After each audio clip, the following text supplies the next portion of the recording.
Good morning to all of our attendees from around the world and a very warm welcome to our final ATI Basics Webinar series webinar, Models of Alternatives to Incarceration. My name is Mariatsko Gray, and I am the Communications and Project Administrator at the International Consortium for Alternatives to Incarceration, ICATI. I'm delighted to introduce you today to the expert panelists leading today's session, as well as tell you about the structure of today's event. While we're waiting for a few more people to join us, I'd like to remind our Spanish speakers that interpretation is available and directions will shortly appear in the chat box. We are here today with our co-host ISSUP. ICATI and ISSUP are working together on this 4-part ATI Basics webinar series, and we thank them for providing technical support for this event. The International Society of Substance Use Professionals, ISSUP, is a member organization with over 35,000 members worldwide, working in the field of substance use treatment, prevention, recovery, and care. ICATI is a global network working with countries, organizations, professionals, and program sites to support the global development of treatment, care, and accountability as alternatives to incarceration. We also collaborate with international organizations and experts to create initiatives that can be adapted to your country. And now I'd like to introduce you to our expert panelist. Michelle Warbick is the global lead at ICATI. She is recognized as an international expert speaker, author in ATI policy, legislation, system development, and implementation.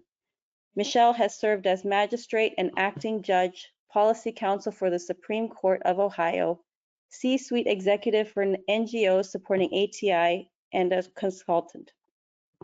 Massimo Barra founded the Villa Mariani, the Drug Recovery Center, in 1976, becoming one of the leading experts in drug and policy health strategies worldwide. Massimo is the author of hundreds of articles, speeches, and publications on harm reduction, rehabilitation strategies, and humanitarian drug policies. Dr. Yvonne Yolanda is the Director of Public Education and Advocacy at the National Authority for the Campaign Against Alcohol and Drug Abuse. She has 15 years of experience in substance use prevention and management sector. She is a clinical psychologist and a certified international addiction professional. She's a tobacco cessation specialist, global drug demand reduction trainer, and a global master trainer of the Universal Treatment Curriculum. Dr. Lee P. Garcia is both a physician and a lawyer working in the fields of public health and human rights. He is currently a senior lecturer of the constitutional law, legal history, and medical jurisprudence at the University of Philippines College of Law. He previously served as the National Program Officer at the United Nations Office on Drugs and Crime, where he managed the Alternatives to Incarceration Project in the Philippines. And finally, Francis Turton Long currently serves as the Chief Probation Officer in Probation Services Division in the Ministry of National Security in the Republic of Trinidad and Tobago. Frances acquired her degrees in both Canada and Trinidad and Tobago. She has over 20 years of experience in the criminal justice system. She has dedicated her career to fostering rehabilitation and ensuring public safety. Before I hand over the webinar to our experts, I'd like to go over some announcements to ensure you can engage fully in today's session. First, a gentle reminder to our Spanish speakers that interpretation is available, and I invite you to find directions on how to access that in the chat box. Second, following today's presentation by the experts, there will be a Q&A session and then a set of polling questions for you to share your ideas and experiences. We really invite you to submit your questions at any time during the webinar, as they will appear in the question, and submit them to the questions section in your right-hand panel. To our Spanish speakers, please don't hesitate to write your questions in Spanish. They will be translated to ensure that the speakers can respond to them. Final note, a recording of this webinar will be made available for you to watch on demand following the event. And now it is my pleasure to hand over the webinar to our moderator, Michelle Warbick. The floor is yours.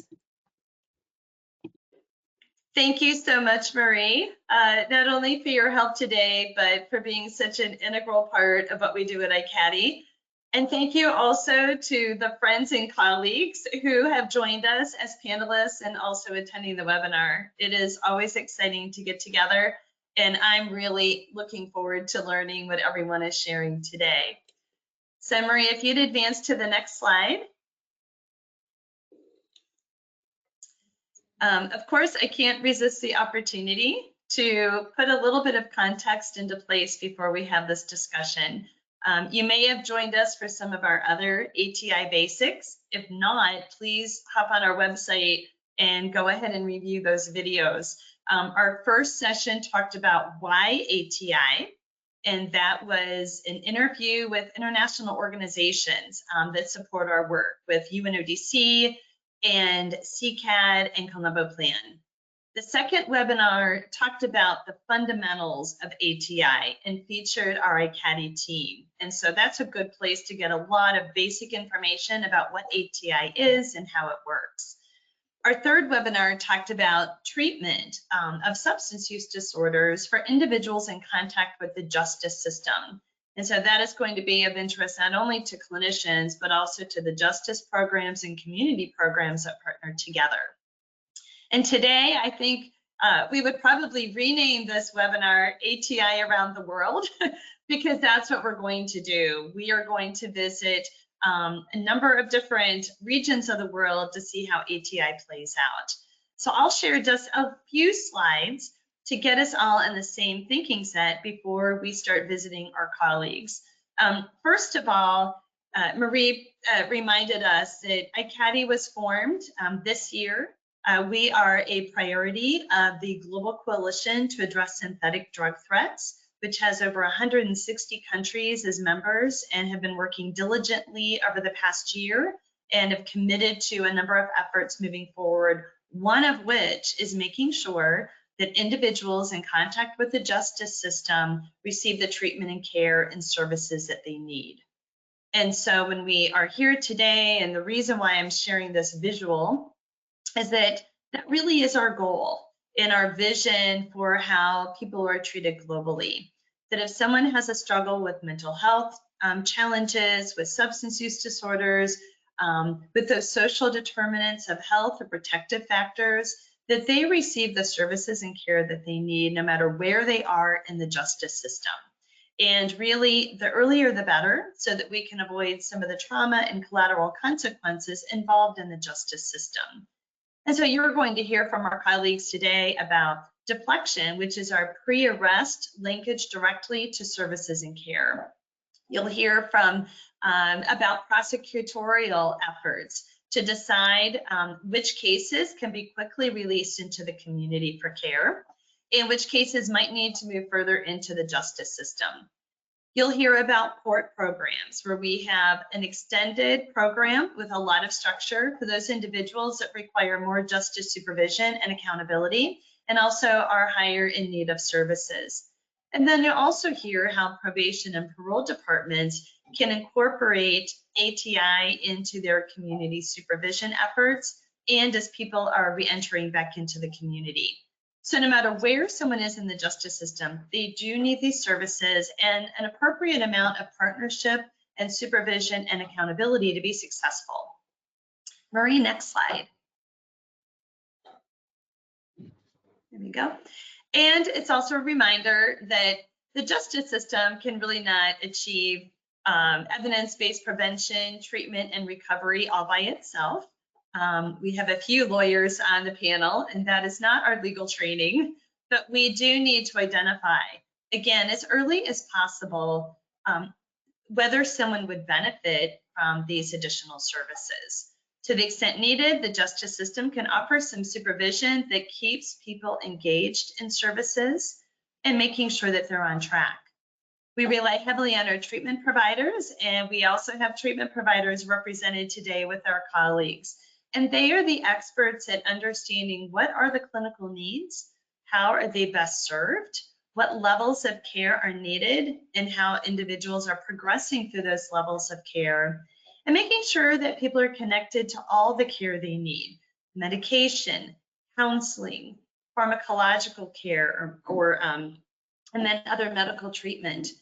And then, of course, social services are a key part of the success. And we even have a companion initiative for case care management that allows people to be linked to the priority services that they need, and they have that additional support along the way.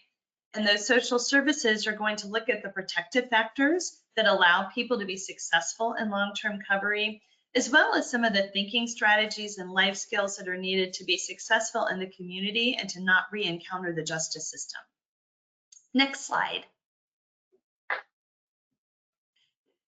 And what you'll hear today is really a continuum of opportunities to work with individuals and provide them this care. So someone that is really low risk to return to the justice system and have needs that can easily be accommodated in the community can have more of a prevention community-based approach. Someone that has high risk for recidivism, high risk of involvement in the justice system, and really don't have a lot of treatment needs are more appropriate for our traditional justice trajectory. Individuals that, again, are not a big risk to their community or re-involvement in the justice system, but they do need treatment. Those services and that intervention should focus on community treatment with only as much justice involvement as required to engage them in those services.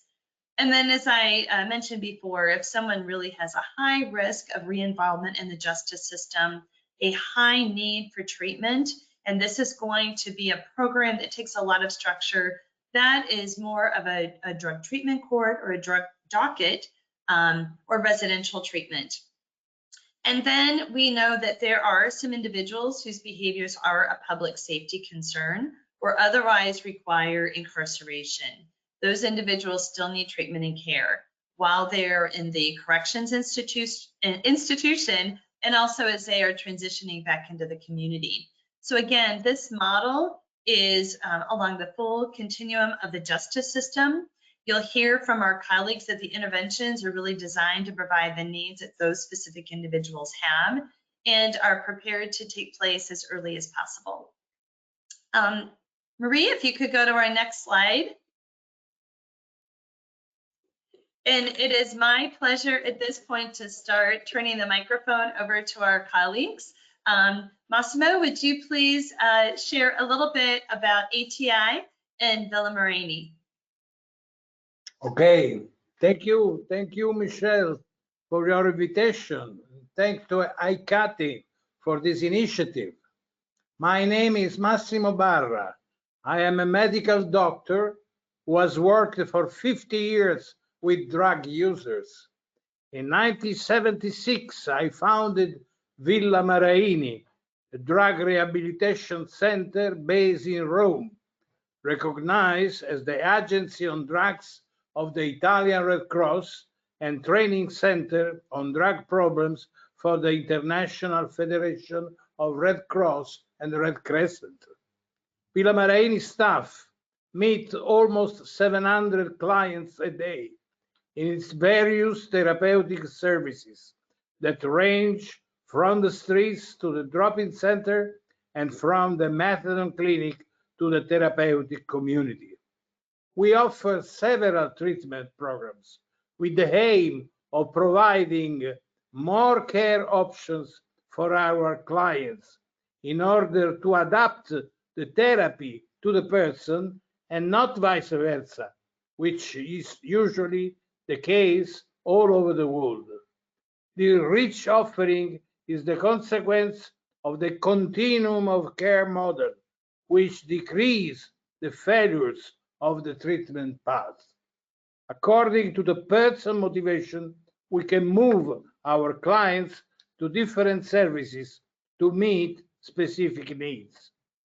The center is always open, 24 hours a day, 7 days a week, ensuring assistance to all clients and their families. Indeed, every time a drug user is arrested in Rome, the police are trained to get in contact with Villa Marini for a quick intervention, during which we can offer assistance and methadone if needed. We are always available to respond to drug-related emergency or suspected overdose throughout the Mediterranean, the metropolitan area of Rome. The emergency unit consists of a professional team comprising medical doctors, social workers, and Red Cross volunteers. There is a dedicated free hotline that is operational 24/7. The team is able to administer naloxone. In the last 30 years, we did more than 3,000 interventions for severe overdose to people that could not reach the hospital in time.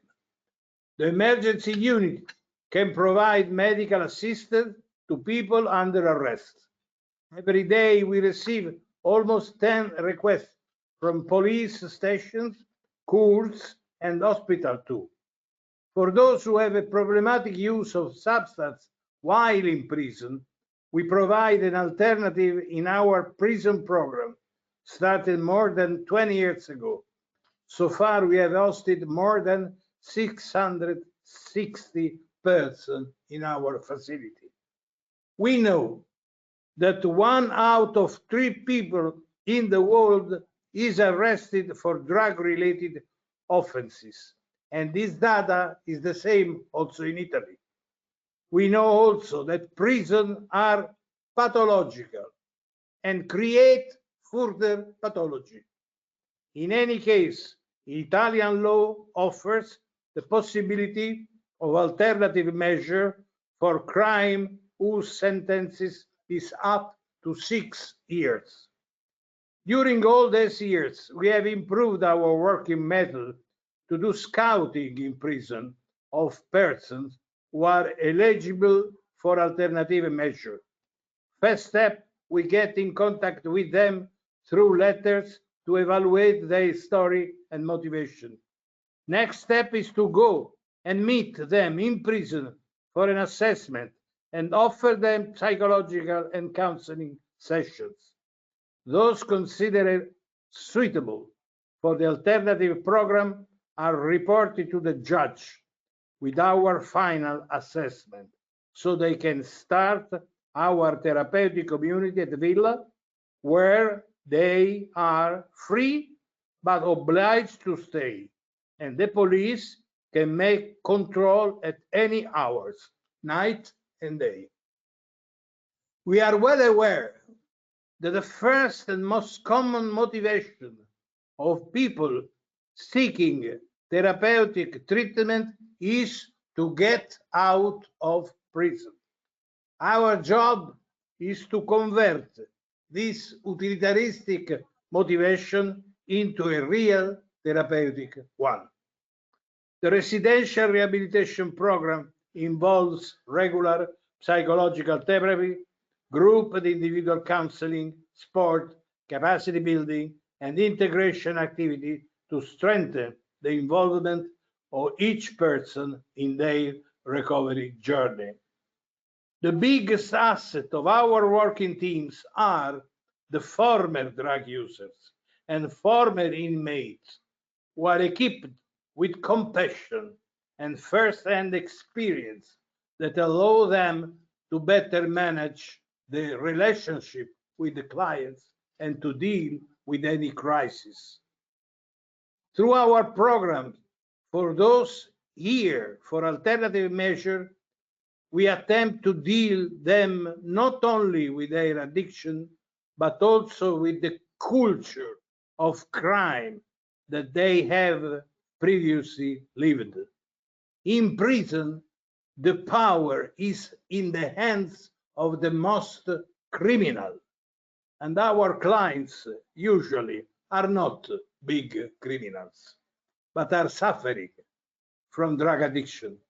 For this reason, it is important for the collective well-being to take them out of prison, reduce the violence, and divert them into a rehabilitation center to guide them during all their treatment path. The treatment is a long road. in which there is no space for violence. Violence brings always other violence. On the contrary, time is therapeutical and is our best ally. Only with time, years, can the person pass from a period of great love for the drug that we call honeymoon to a second period of ambivalence. I love you, but at the same time, I detest you because of how expensive you were for me, not in monetary terms, but in existential one. And everybody finally arrives in a third period in which they hate drugs and really want to stop and make a better life. No need to force and speed up the process of healing, which can be counterproductive. Only through the time the person with substance abuse problem can stop taking drugs. Routine is a tombstone of love, even of this crazy love story between a person and one or more substances. In the world now, there is a growing tendency to consider problematic drug users as sick people who need assistance and treatment. Also, the police in our country now understand that a violent attitude toward drug users is counterproductive. We are advocating every day to reinforce this new behavior. In the Red Cross, we often say that advocacy is on safer ground when supported by activities. Working with police every day, we can influence them much better than through a seminar or a training course. As one of its future programs, Villa Marini is exploring the potential to develop a pre-arrest diversion agreement protocol that police can use to connect people who have drug-related problems with the supportive programs deflecting them away from arrest. We strongly appreciate the US-based strategy promoting diversion and deflection, and we commit ourselves to advocate with Parliament to modify the laws and authorize, also in Italy, the possibility of deflection and diversion. We believe that such strategy should be put into practice all over the world as one of the more realistic actions that humanity can adopt in the fight against drug abuse. Dear friends, a world without drugs is unrealistic, but to reduce the harms of drugs is possible, and it is in our hands. Thank you. Thank you so much, Massimo. There's so much there for us to consider. And I really want to congratulate the work that you've been doing for decades now to have a person-focused approach that is always and immediately available, to have forged such strong relationships with law enforcement and the courts and the prisons, so that people who are truly suffering with a substance use disorder can be a part of your center and to receive the treatment and care that they need, and that you have the full team approach that's required. So congratulations for your compassion, for all of the lives that you've helped and saved, and for serving as an example and an inspiration for us. So thank you so much. Thank you. Now we will leave Europe and Italy, and we're going to travel very quickly over to Asia and the Philippines. Oh, wait a minute. That's right. We are traveling to the African Union in Kenya to visit our colleague, Yvonne. So would you please share with us how ATI looks in Kenya? Thank you, Michelle, and thank you, Massimo. I've been privileged to see the work of Vila Maraini, and I hope that we will get there soon. Thank you to ICATI and to ISSUP and to all the colleagues. So I'll just give an overview of what we're doing in the realm of ATI. Next slide. So the CND resolution that actually brought up the aspect of taking care of those people with a behavioral condition or an SUD and they're in conflict with the law.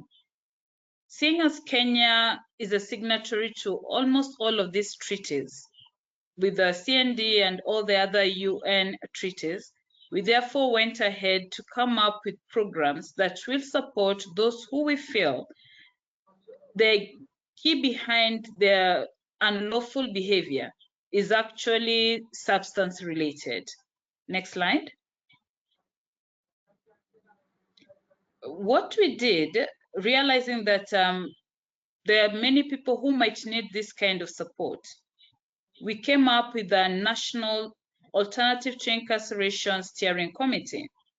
And because issues of alcohol and drug abuse support and interventions cannot be done with one person, we used a multi-agency approach. At the Ministry of Interior, where NACADA is housed, and NACADA is the national agency that is mandated with issues of demand and supply reduction of alcohol and other drugs. That is NACADA. So NACADA is the secretariat to this ATI. NACADA also does awareness programs, supports policy making in terms of alcohol and drug abuse. We went to the criminal justice system agencies, and here we have our National Council on Administration of Justice. We have the Judiciary on Board, Office of the Director of Public Prosecution, and you know how key they are because they are the ones who can say, no, let us divert, let us deflect this person. We brought in the National Police Service, the broad range. We have the Kenya Police, who are always on the ground. So when we bring them in, then that means deflection is easier because they are the ones who are the first point of contact with people who are outside there on the streets and using drugs. So they're able to see this person is smoking cannabis, this person is just injecting because maybe they are in withdrawals, and they're able to, deflect them to get support. We brought in the administration police and the Directorate of Criminal Investigation. You understand that some of our clients, because of the nature of drug use, might find themselves in criminal activities, and this is where now the Directorate of Criminal Investigations comes in to be able to assess and separate those who need help and those who are actual criminals. We also brought in the probation and aftercare services for supporting the clients who actually end up in the prison settings, so that while they're in prison, they're still continuing to get support. And of course, we brought in the Kenya Prison Service, so that they can be able to have integrated service within the prison setup. Under the Ministry of Health, we brought in NASCOP. NASCOP deals with harm reduction and also issues of HIV/AIDS and hepatitis prevention. We know our clients, especially the injecting drug users, are predisposed. So our NASCOP is able to ensure that there are those in prisons who are getting methadone within the prison setup. The CSOs who are running the methadone programs, the drop-in facilities, they're able to be supported by NASCOP to be able to give needle exchange programs, the other different kits that they need. We brought in our mental health and substance abuse division because our clients will also need mental health support. And of course, the aspects of public health. We want to be able to reduce stigma. We brought the civil society organizations because there are many and they're all working at the grassroots. If they've been able to buy the goodwill of the people, then it is easier to work with the CSOs to integrate to the community level and to support right to the doorstep. And also in the aspect of follow-up after deflection or diversion, it is easier for the CSOs. So we are working with MEWA, Reach Out Trust, Omari Project, ISSUP Kenya, SAPTA, Rodi Kenya, and Faraja Foundation. Next slide. So what we've done, we have been lucky because UNODC has supported us to get capacity built. So we've been able to have 4 targeted multi-agency workshops on alternatives to incarceration. And the idea is, one, we had our policymakers trained. Once we have buy-in at the policy level, then there is a lot more hope. We had a follow-up workshop to understand how to come up with an ATI committee. Then we looked at our progress. And here is where the next thing we did is a work plan. What are we going to do? We came up with a national action plan that takes care of the pre-trial, trial, and post-trial. What we did the last time is a case care management training, so that when the police gets the clients or maybe overdosing or need support, they can actually be able to assess and refer appropriately, and also overdose management training. Next slide.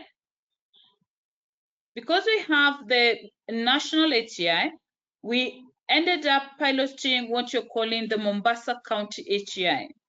If you're familiar with Kenya, at the Mombasa region is where we have the high numbers of people who inject drugs. And now this is where deflection is coming out very clearly. The county ATI is a replica of the national ATI, but the members within the Mombasa County. But here, the police are working so well with the CSOs and the other rehab programs that it is encouraging, such that when the police find somebody who has an alcohol or drug abuse problem and they are causing chaos or they are being mob-justed, the police actually have contacts of these support groups. The police can be able to call the civil societies and tell them, come for your person. The police know where to refer who. Still within the Mombasa County is where we are seeing the court users committees have been able to bring in the civil societies, such that the civil society members are able to advocate for our clients at the court before they are sentenced. And we're seeing this work so well. So what we are pushing now is training, so that the police are all of them trained, and they continue to offer this deflection support in a systematic manner. Next slide. We have made progress, but there are things we're still working on. Like, we are gazetting the ATI steering committee, and once it is gazetted, then we know it will always have members at the highest level, and therefore the matters of ATI will be taken as priority. We are developing policy to be able to support police officers, deflect and divert with the goodwill of their bosses. We are looking for training on deflection for our law enforcement officers so that they can be able to do it in a systematic manner. We are planning a training for our county, particularly Mombasa, the committee to be trained. And the best of all is next week here in Kenya, we'll be having the first of its kind regional, that is the Africa Leaders Deflection Summit. And we're bringing people across Africa and internationally to share the experiences in deflection so that we keep learning together. Thank you so much for your time.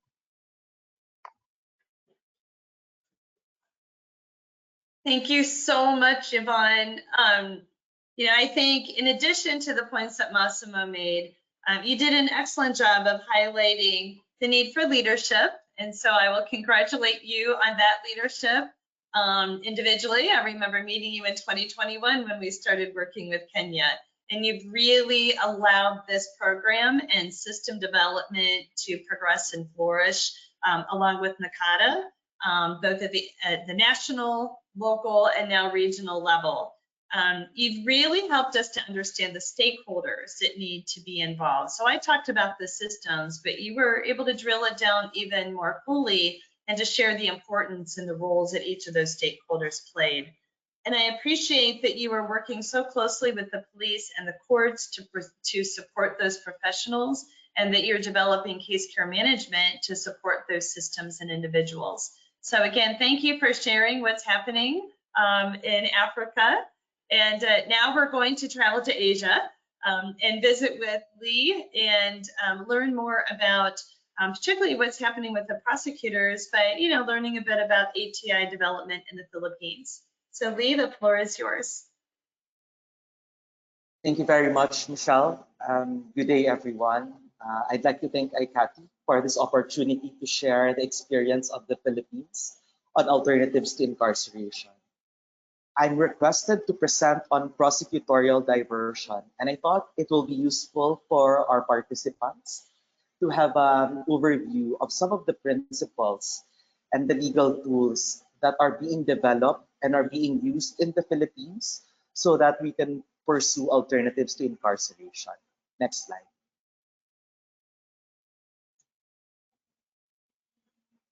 You may have heard in the news in the previous administration that the Philippines launched a war on drugs.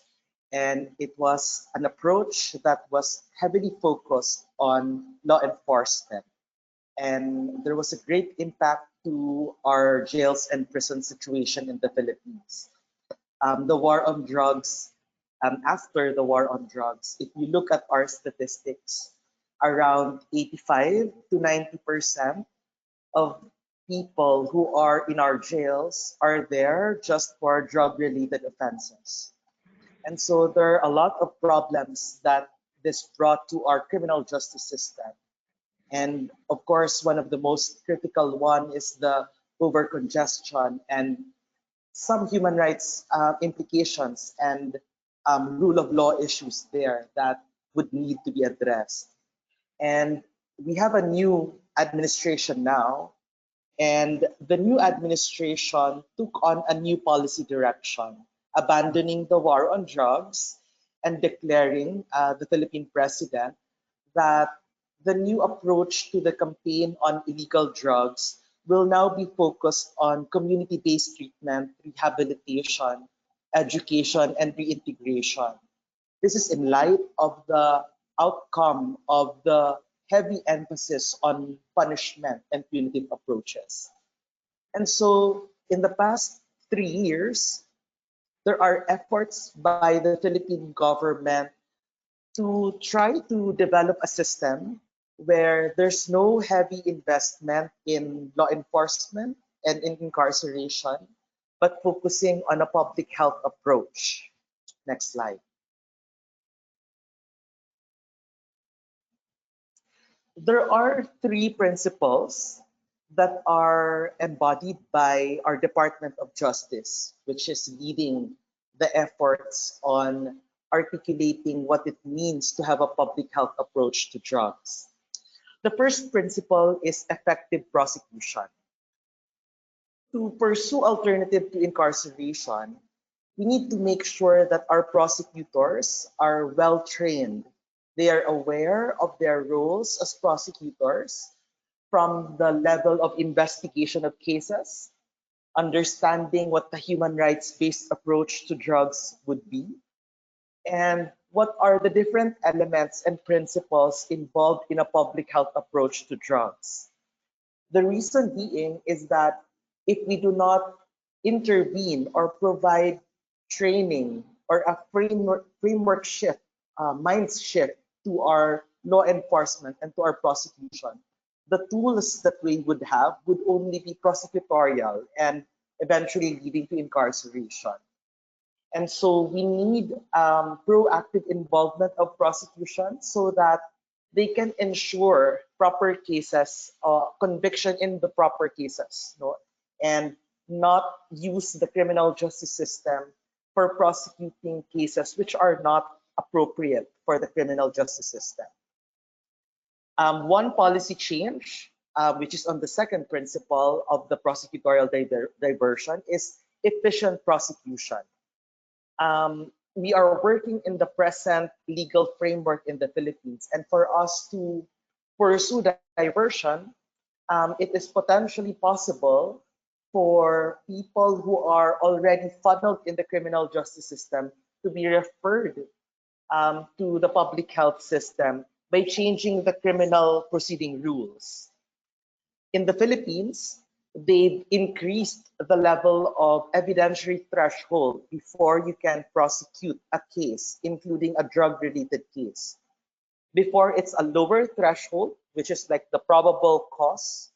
Now, it's prima facie evidence. It's a higher threshold, and it's a reasonable certainty of conviction. So for our lawyers here, you would know that this would mean that many of the cases that will now be funneled to the courts are those that would eventually be cases that are convicted after a criminal trial process.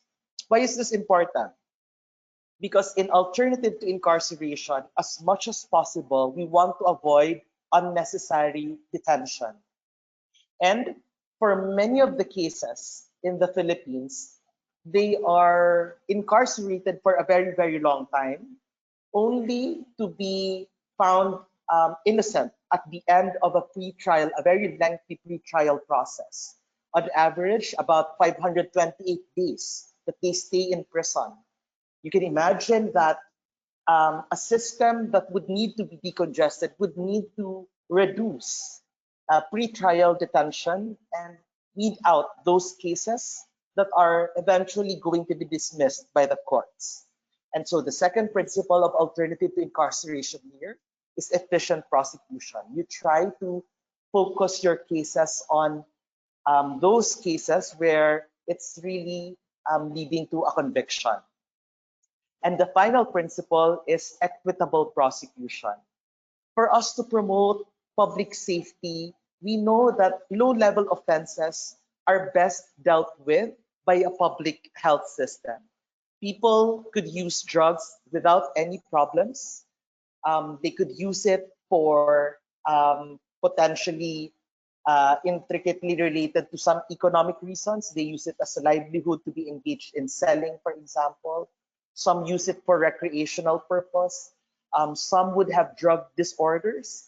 And so there are different, and each person will have a different circumstance. And so for us to pursue effective and equitable prosecution, we need to determine which cases are best referred to the public health system, and that the prosecution should refocus its effort to target big organized groups.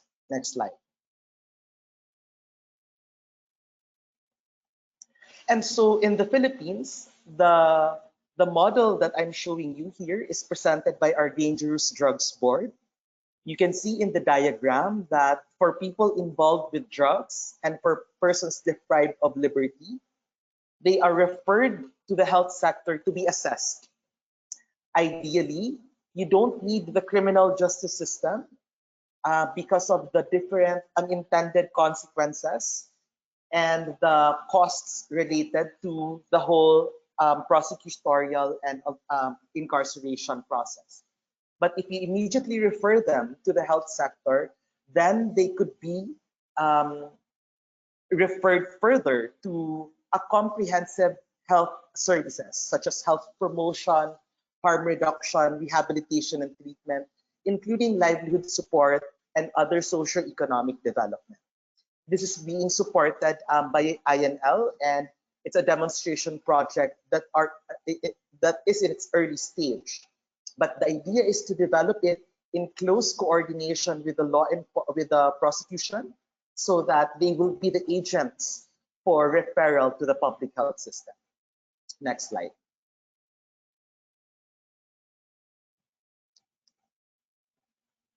Finally, I'd like to share some of the prosecutorial tools that are being used to pursue alternatives to incarceration. And this might be available in your countries as well.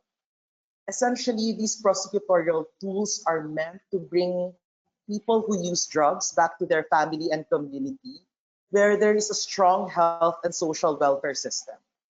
So these tools are plea bargaining, bail, speedy trial remedies, release on recognizance, good conduct time allowance, parole, and probation. I will not have time to discuss all of these tools, but you can explore and try to work closely with your prosecutors how you can bring people out of the jails and prisons so that they will be linked to healthcare services. Essentially, in the Philippines, the model that's being used is looking at the different spaces that we can work with the prosecutors. And when a case reaches the prosecutor, after proper assessment, if it's deemed proper that they are referred to a health system, then there are different tools, appropriate tools that they can explore. Next slide.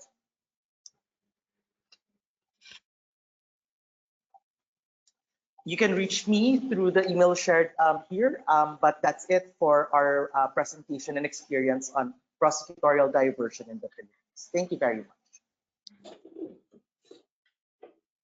Lee, thank you so much. I learn something new every time I hear from you. And I think, again, exploring this space, not only understanding where things are in the Philippines, but I think you were able to do a really good job of highlighting the transformation of government policy from something that is extremely punitive to something that is much more compassionate and public health oriented.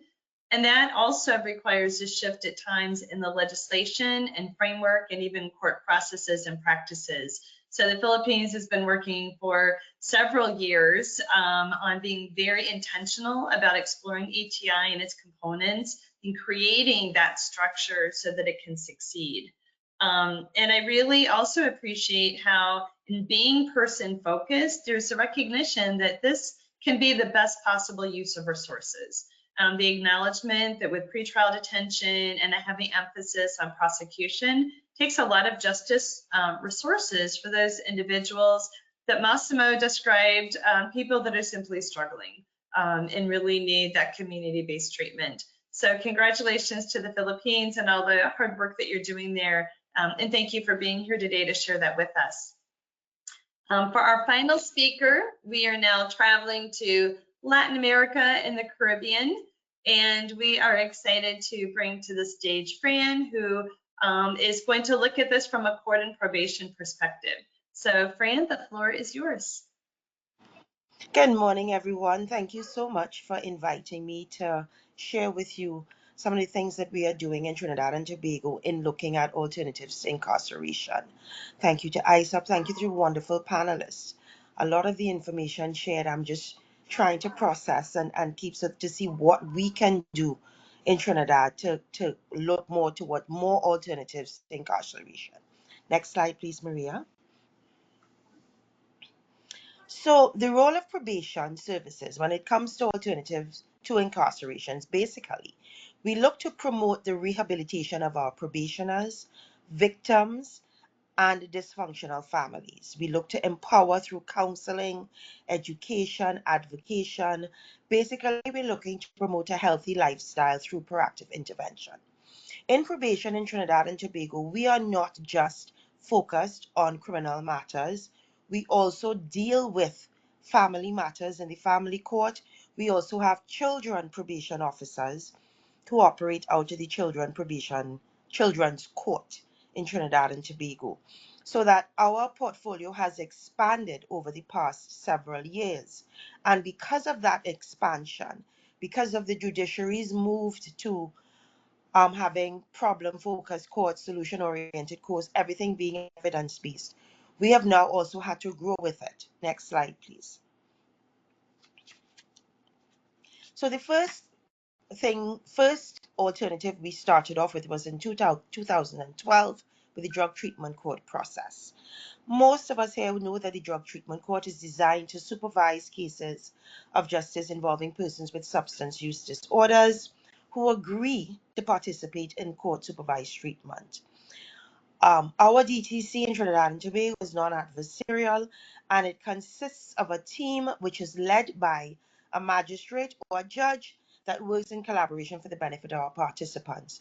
We no longer have two dedicated drug treatment courts as we did when we first started off with the pilot program in 2012. it has now been integrated throughout the judiciary. So it is now called the Drug Treatment Court process, where any court that a person appears at with a substance use disorder or any criminal matter, and they recognize that the underlying issue is a substance use disorder, they can then be referred to the Drug Treatment Court process, which we're very pleased about, because sometimes we know that you have a person being charged for larceny, but when you do a little digging, they're not stealing for the sake of stealing, they're stealing to support their drug habit. So this is what we are pleased that the Drug Treatment Court progressed into the Drug Treatment Court process, so that it is now operational. It's doing well. We find that we have it in both the adult and in the children's court, because we do have children who come in with substance use disorders, and they are no longer just left, or they're no longer put in to adult rehabilitation programs. We now have developed programs to deal specifically with children and young teens. Next slide, please. Bail supervision program was started in 2010. Young men and women who are arrested and charged, they're placed on bail with conditions. They can be as young as 14 years from the children's court, where they'll be supervised by a child probation officer, or they can be 18 years and above, where they will be supervised by a probation officer. There are conditions attached to their bail. Some of the conditions would be curfews, restrictive travel, especially if they are in gangs. So they will tell them, you can't go to this area, you can't go to this area. There's a weekly reporting to the probation officer, not just physically. Sometimes we have work phones, so that they can report to us via phones, especially if they get jobs, because we don't want them to jeopardize their jobs by having to leave the job to come in and report. Once they have contact with the probation officer, we do everything with them. It's do resumes to help them look for jobs, assist them with finding jobs, refer them to Narcotics Anonymous if they need assistance, or we refer them to case care management, where they will be monitored for their drug use, etc., etc. We expose them to additional programs, anger management, parenting, financial management, you name it. If they need help with their homework, we do it. If we need to set up a study schedule for them, we do it. Because of the age of these young persons that are placed on bail supervisions, we're literally trying to build a village around them to help them to grow, and to let them understand that crime is not necessarily the only option that you have. So they are on bail supervision for as long as their matter goes on for. So if their matter goes on for 5 years, they're on bail supervision for 5 years. If their matter is for 6 months, they're on bail supervision for 6 months. However, if at the end of the matter they have been found not guilty, or they are not incarcerated, we still work with them to ensure that whatever was started while on bail supervision is continued. We take them before a judge every 2 months. The judge is the overarching person in charge of the program, and we would provide, probation officers would provide a report to the judge, letting them know the progress, how they've done, etc., etc. We openly congratulate them in court. We applaud them. We give them rewards. We also give sanctions if they don't do well. So all of this is done in order to let them know that they have a team behind them that is looking to encourage their growth and to provide for their needs, not just them, but also to their families. Next slide, please. Supervisory probation. If somebody's arrested and charged before the court, and they are found guilty, they can be placed on supervisory probation. Runs from 1 to 3 years in the magistrate's court. And the high courts, they can be placed on 4 years supervisory probation. If a probation order is breached, that order can be revoked, and the individual can be sentenced for the original charge which they were brought before the court for. Some orders have very specific conditions. Normally, a person is placed on supervisory probation based on the recommendation of a probation officer who would have provided the court with a report letting them know that incarceration would not be in the best interest of this individual. With criminal matters, we use the LSCMI assessment tool, And that will let us know, one, their criminogenic needs, whether or not they're high risk, medium risk, or low risk. Based on that, that is how we would recommend that a person is placed on probation. While on probation, we're hoping to teach them and encourage productivity, responsibility, accountability, and of course, help them secure employment. Because one of the things is, I'm sure any of us can see with our young persons, they want jobs, they want to earn money. Next slide, please. We also have community service orders, which are managed by community service officers. This would be for non-violent crimes. On the schedule, there's specific crimes. So nobody on murder, nobody for vehicular manslaughter, not robbery with violence, but driving under the influence, larceny, those types of crimes are what we would place somebody on community service. They cannot have a previous conviction. They can be any age, because we do have young persons placed on community service from the Children's Court. The purpose of this is this: rather than put them in jail, let them give back to the community, unpaid service. And once they're completed, they then get their record expunged. Minimum 40 hours, maximum of 240 hours. Sometimes the court, you may find the court would do a combination order of community service and probation, when the report would indicate that this person, incarceration would not be in their interest, but they also need additional supervision. So this is what we do. Next slide, please. Is that it?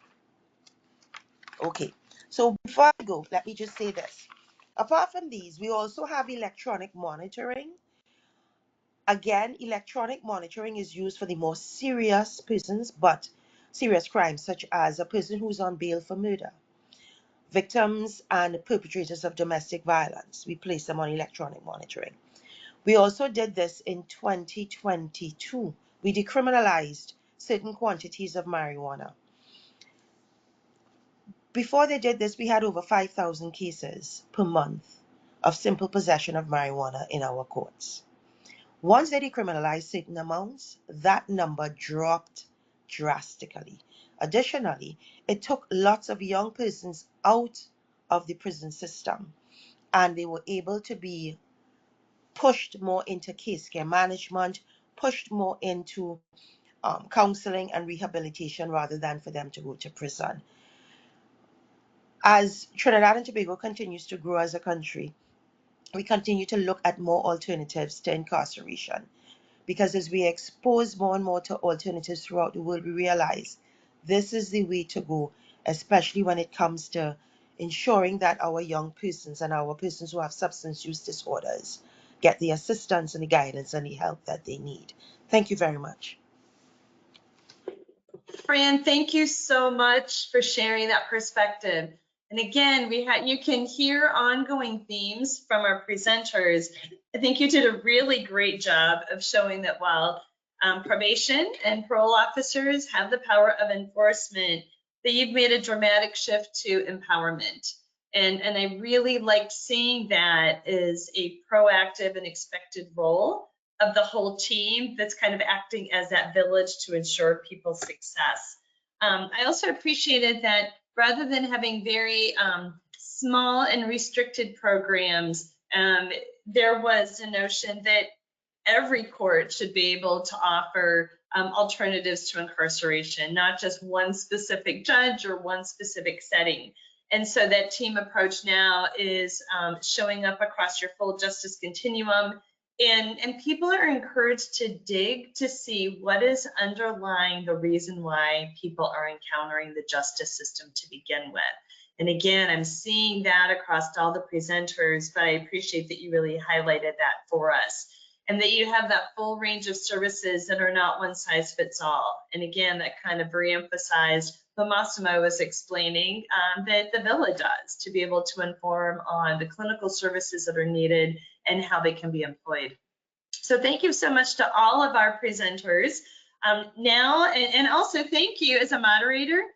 I am really pleased that everyone stuck to their 10 minutes, because you could all speak for hours. And I think you did a great job of prioritizing and highlighting what you do and personalizing it for the audience. So now we're going to shift over to the question and answer session. I know we have one question in the bank, and I think, Massimo, it's probably directed at you, but others may have comments. And so Abram had indicated that he is very interested in seeing medication, medically supervised withdrawal from substances. So we're in contact with someone, they are withdrawing from a substance, they need medication to assist the withdrawal process. And so the question was, how do you access those medications and make sure they're available? So Massimo, just if you could give us a minute or so response about that, and we'll kick off the conversation.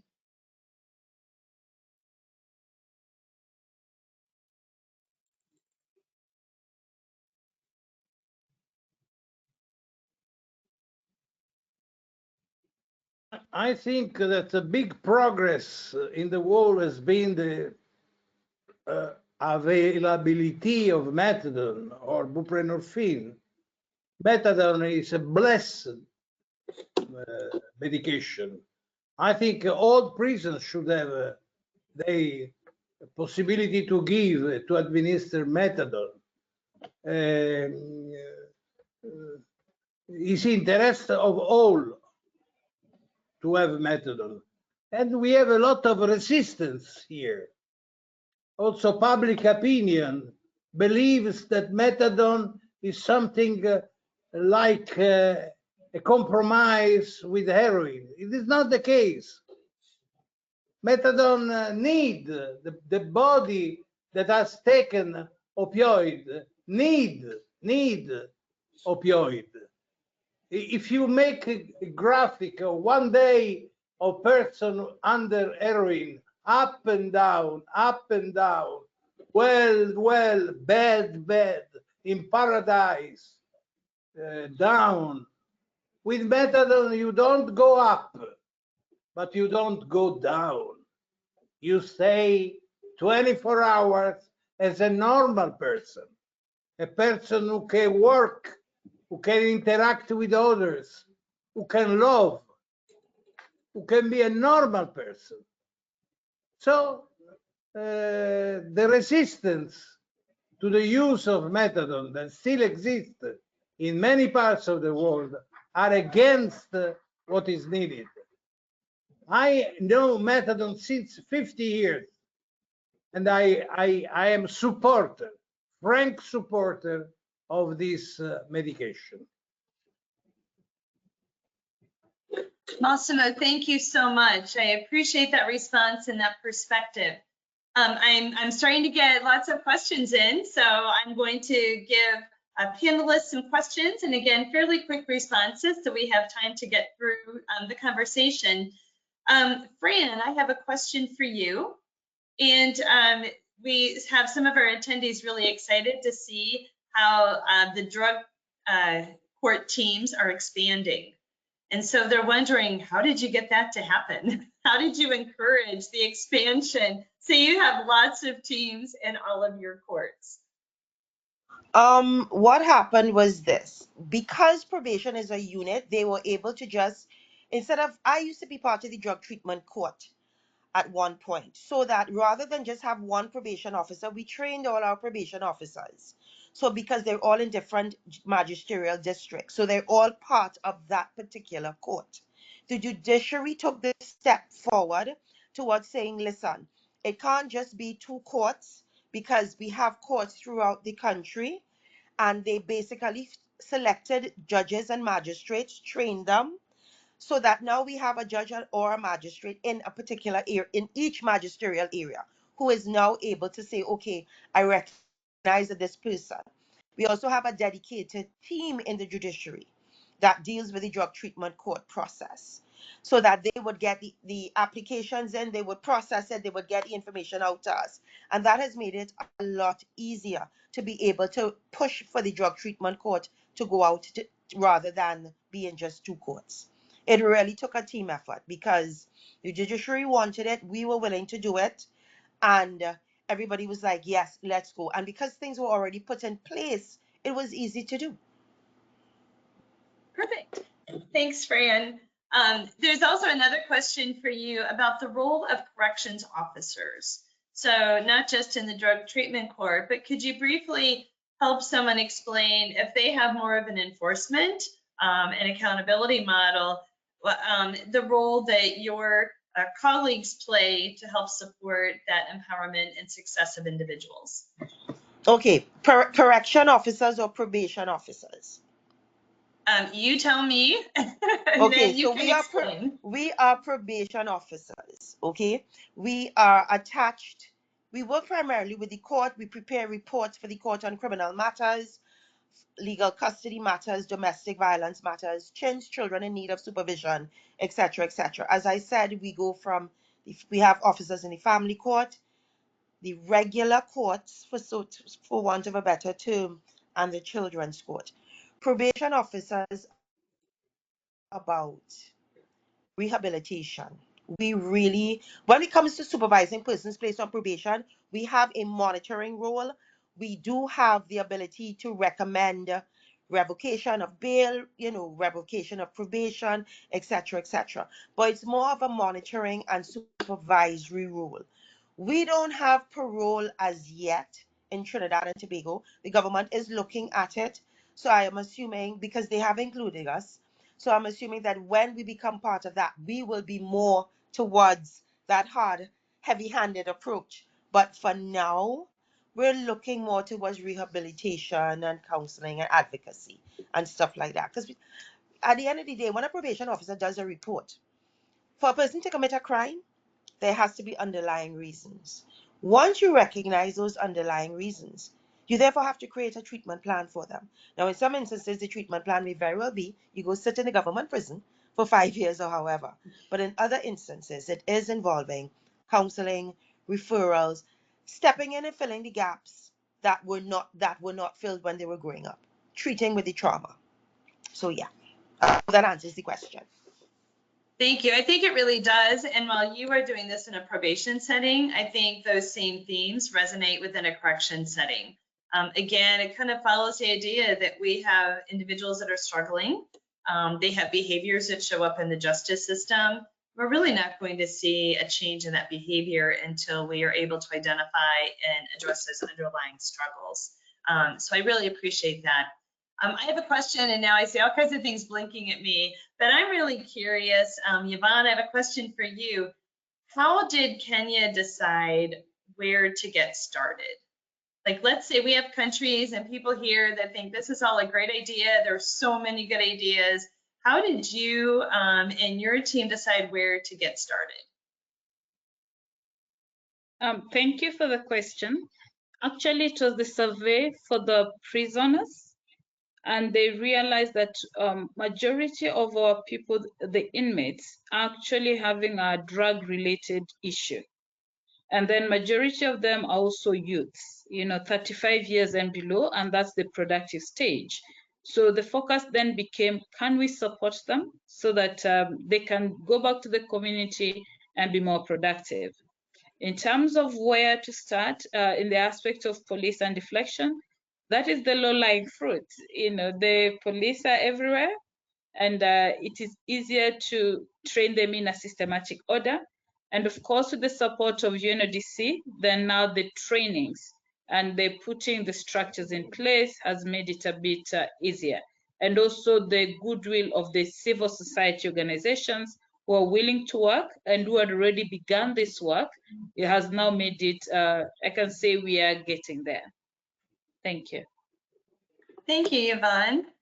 And Lee, I have a question for you as I'm scrolling through to see which ones we've answered and which ones we haven't. This one might be a good one for you.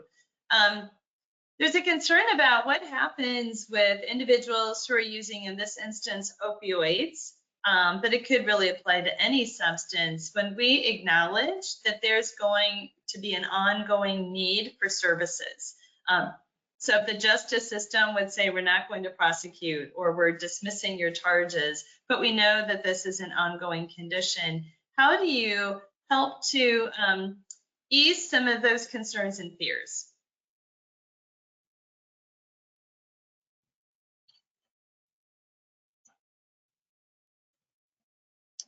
Most I of think the he might, concerns, oh, there you at go. least in the Philippines, in relation to drug use. Can you hear me now, Michelle? Yes, It's good? perfect. Is my audio back? All right, okay. Most of the concerns in relation to drug use for technical officers, let's say the prosecutors or the barangay health workers or even the social workers, many of the concerns on drug use could be not evidence-based, I would say. Let's say there are a lot of fears on violent tendencies and involvement in crimes. What we do to allay the fears of our partners would be to present many of the studies from the UNODC and also from the different partners, from the academia and also from the civil society, where we can show that for a vast majority, as much as 90% of people who use drugs and those that are in contact with the criminal justice system, there are no problems that are requiring intervention for those cases. And so when we present this data and evidence, our partners start to realize that if it's not an issue that must be dealt with by incarceration, what would be the more appropriate response to it? And so that's the conversation that we are having, and that sort of response and works best to our partners. The other thing is we try to ask our partners if it's a family relative or a friend or someone that they care for, and they know that they are issues, whether it's drug dependency disorder or other harms related to drug use. What would be the most effective and humane and human rights-based response to it? And also that resonates with them. But I think the third conversation also from a human rights perspective, when we discuss that everyone would have a right to health.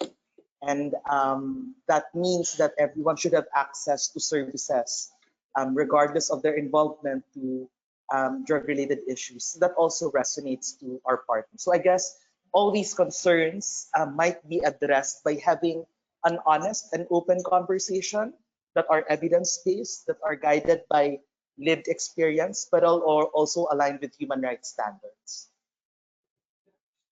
Thank you. And there was another question about how is this received by prosecutors? So have you received any pushback or concern from prosecutors? And if so, how were you able to address those?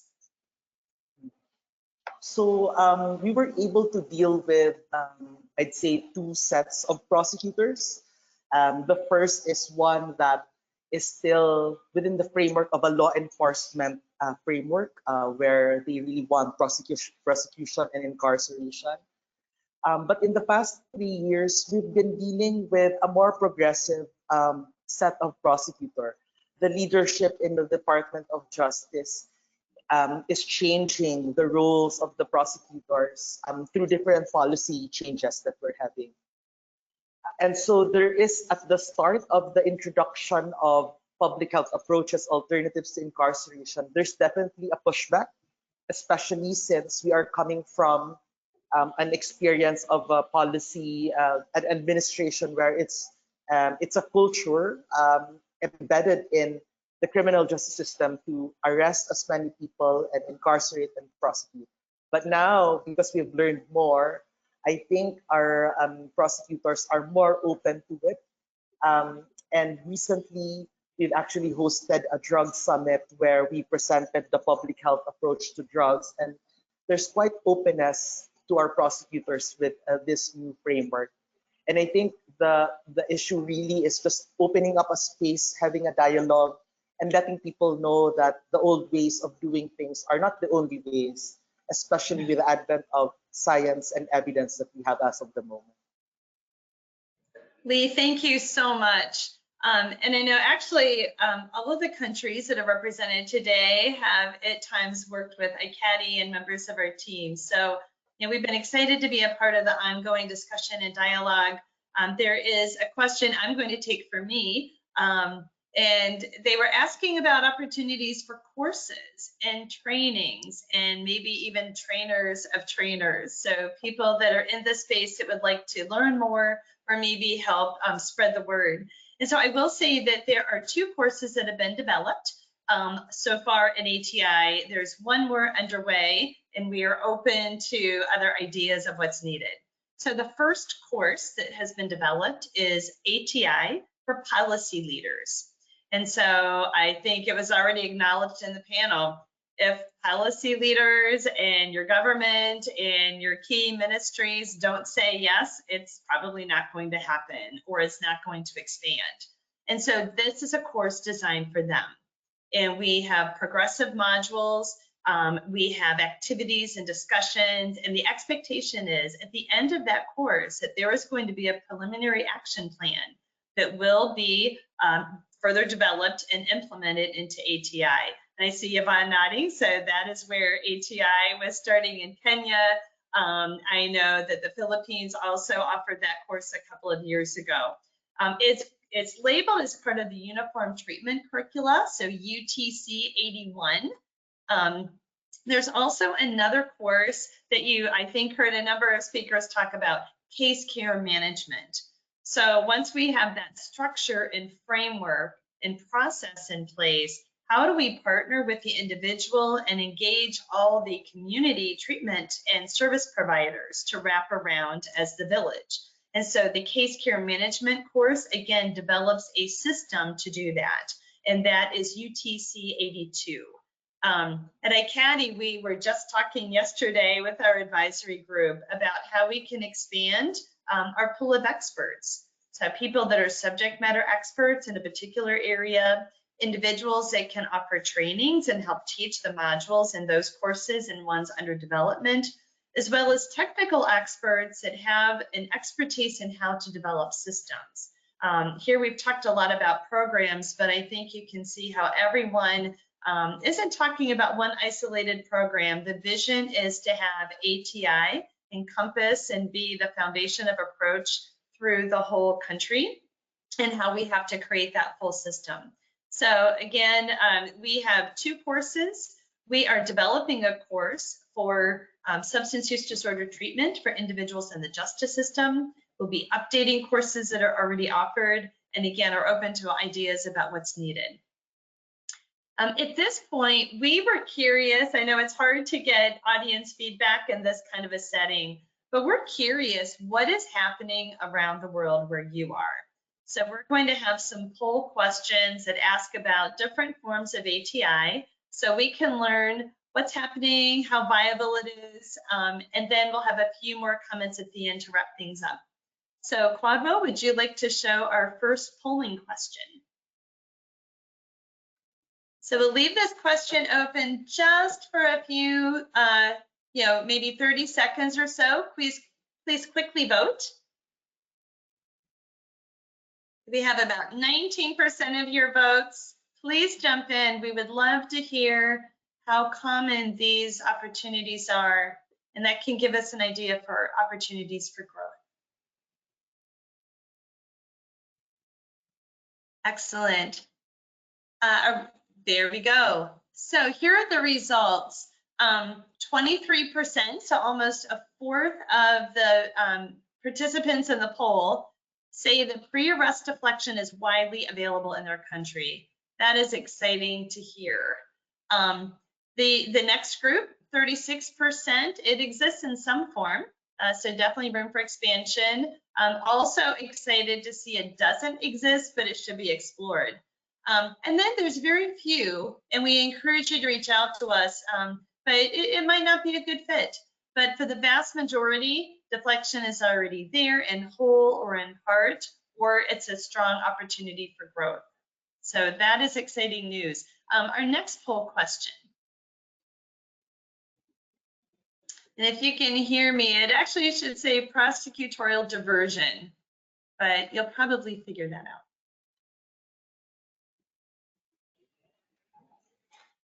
All right, thanks. And I see we have more and more people voting. That's really helpful for us all to learn. So prosecutorial diversion, about the same percentage, widely available in about 23% of the countries, exists in some form for 46%. So again, room for expansion. 31%, about a third of you say we don't have it, but we should be looking at it. And it's exciting to see that none of you thought that it would not be a good fit. So you can see how that would fit in. So thank you for that feedback. The next question, let's go to the next form of ATI. Okay, for treatment courts or treatment dockets, which is kind of what we would call the approach they're using in Trinidad and Tobago, any court can do it, but you all adapt it. Not quite as widely available in the whole country, so 20%, but still 1 out of 5 have some wide opportunity. 42% have it in some form. Again, right around 38% saying it should be explored. And it seems to, at some level, be a good fit everywhere. So that's encouraging to hear. And Quadwo, could you please put up the next poll question? Okay, excellent. So alternative sentencing with community supervision, some similar numbers, 23% have it, 56 have it in some form, but it could grow. 20% think it could be explored, and 2% are saying it might not be a good fit. So this one seems to be, in terms of presence in the country, probably the most popular or most widely utilized ATI. I think the next poll is going to ask about reentry. We didn't specifically talk about that, but that is going to look at when someone is in a corrections institution, a jail or prison. So there was some incarceration, but this is smooth transition back into community. So if we could put that polling question up. Okay, so for reentry, not as widely available, perhaps 10%, but 61% of our polls participants found that it was available somewhere. Again, lots of interest in exploring and seems to be viable. And I believe we have one other quick question. And on this question, we're not looking at how many programs, but of the different kinds of ATI, how many different kinds of ATI do you have? For instance, do you have deflection and a treatment court? Do you have a treatment court and alternative sentencing? Okay. So about 13% don't have any yet. So obviously opportunities for growth. It seems like the vast majority have 1 or 2 different kinds of programs. So not everything, but at least a couple of different options. Again, in the 3 to 4 category, so almost everything is 19%. So still a good number. And then more than 4 is 6%. So gosh, that might be 1 or 2 people. So congratulations to you. Let's take down the poll, and Maria, if you could put up our last couple of slides. And then if we have a minute left over, I'll ask our panelists to think if you have words of advice for these countries that are looking at getting started in 5 words or less. So you can think right now, what is your parting advice in 5 words or less? Okay, great. So a little bit more about ICATI. And I think this is, when we're looking here, there's a lot of interest in ATI. We have great examples around the globe. We have a strong potential for growth, either for expanding what you already have into new forms of ATI or expanding the amount of one program that you have. And so we're here to help. And the easiest thing you can do is to join our network. It's our email list, so it's not a big commitment. There's a QR code. For those of you that don't do QR codes, you can go to our website at www.icati.org, and there are lots of places there where you can click to join the network. Please do, and not only we are asking you to join, but share this with your colleagues. The larger our network, and I think we see the power of ISSUP here, the larger the network, the more we can help each other out. Next slide. And here is our leadership team. So we have lots of people on board. We are looking, as I said, to expand expertise that we can offer. I would share with you that we have some opportunities for members of our network, and one of them that is growing in popularity are our office hours. And so if you're interested in that, please reach out. You can send an email. We'll share some information. These are quarterly conversations that are very strategic about your ATI involvement. And we'll also be communicating via our newsletter. So again, join the network. We have recorded webinars and resources on our website. And quickly, 5 words or less, what is your advice to our participants? And then we'll close it out. I'm going to start from the end. So Fran, if you would give us words of advice, and we're going to go in reverse order. 5 words. Form a team. You can't do it alone. You need the support of everyone, and everybody needs to get on board and be on the same page. You need a team to get it done. Excellent. Form a team. Lee, 5 words or less.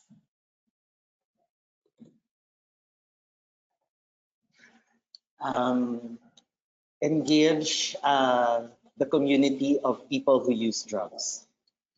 Engage the community of people who use drugs, the P words, right? So we have an acronym. Excellent. Yvonne. List all my words, but easy does it. Work with your stakeholders. Perfect. Easy does it. Walk with your stakeholders. And Massimo, our final words of advice. Treatment, treatment, treatment, treatment, treatment. There you go. And maybe some recovery also, treatment and recovery. Thank you, everyone. Please stay in touch. Thank you to our panelists, to our host organizations, and to all of our participants. It was a pleasure to bring this webinar to you, and we look forward to working with you in the future. Thank you so much. Thank you. Bye-bye. For having us. Bye-bye.